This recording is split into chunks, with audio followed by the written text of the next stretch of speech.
ইরানের সঙ্গে সংঘাত এখনও শেষ হয়নি পুরোপুরি, কিন্তু এর মধ্যেই মধ্যপ্রাচ্যের দাবার বোর্ডে আবার নতুন প্রতিপক্ষ খুঁজছে বর্বর ইসরায়েল। আর এমনই ইঙ্গিত দিয়েছেন ইসরায়েলের এক প্রভাবশালী জাতীয়তাবাদী নেতা। তার দাবি, আগামী 15 বছরের মধ্যেই মিশরের সঙ্গে যুদ্ধে জড়াবে ইসরায়েল। শুধু তাই নয়, তুরস্ককেও তিনি উল্লেখ করেছেন ভবিষ্যতের জন্য বড় হুমকি হিসেবে।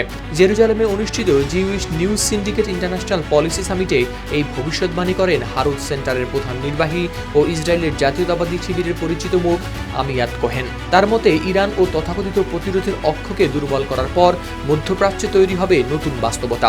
আর সেই বাস্তবতায় শিয়া শক্তির পরিবর্তে সুন্নি রাজনৈতিক শক্তিগুলি হয়ে উঠবে ইসরায়েলের সবচেয়ে বড় কৌশলগত চ্যালেঞ্জ।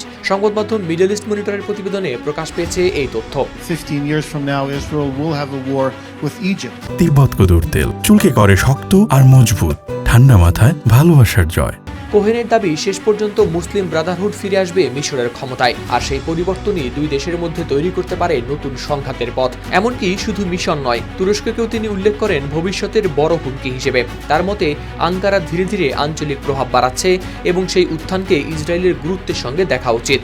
সম্মেলনের আলোচনায় তিনি আরও দাবি করেন, মুসলিম ব্রাদারহুড শুধু মধ্যপ্রাচ্যেই নয়, যুক্তরাষ্ট্রেও নিজেদের প্রভাব বিস্তারের চেষ্টা করছে।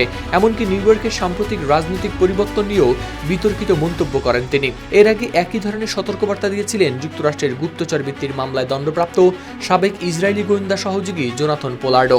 তার মতে, ইরানের পর তুরস্ক ও মিশরই হতে পারে ইসরায়েলের পরবর্তী কৌশলগত উদ্বেগের কেন্দ্র। তবে বাস্তবতা এখনও দেখাচ্ছে ভিন্ন চিত্র। 1979 সালের শান্তি চুক্তির পর থেকে ইসরায়েল ও মিশরের মধ্যে বজায় রয়েছে নিরাপত্তা সহযোগিতা। অন্যদিকে তুরস্ক ও ইসরায়েলের সম্পর্ক নানা সময় উত্তেজনাপূর্ণ হলেও দুই দেশের মধ্যে কূটনৈতিক যোগাযোগ পুরোপুরি বিচ্ছিন্ন হয়নি। তারপরও জেরুজালেমের এই সম্মেলনে উঠে আসা বক্তব্যগুলো একটি বিষয় স্পষ্ট করেছে, ইসরায়েলের কিছু রাজনৈতিক ও নিরাপত্তা বিশ্লেষক ইতিমধ্যেই ভবিষ্যতের হুমকির মানচিত্র নতুন করে আঁকতে শুরু করেছেন। যুদ্ধের ধোঁয়া এখনও পুরোপুরি সরেনি, কিন্তু সেই ধোঁয়ার আড়ালেই হয়তো তৈরি হচ্ছে মধ্যপ্রাচ্যের পরবর্তী ভূরাজনৈতিক লড়াইয়ের ছক। আর সেই ছকেই ইরানের জায়গায় নতুন নাম হিসেবে উঠে এসেছে মিশর ও তুরস্কের নাম। 15 years from now, Israel will have a war with Egypt. Howlader Shamim, RTV।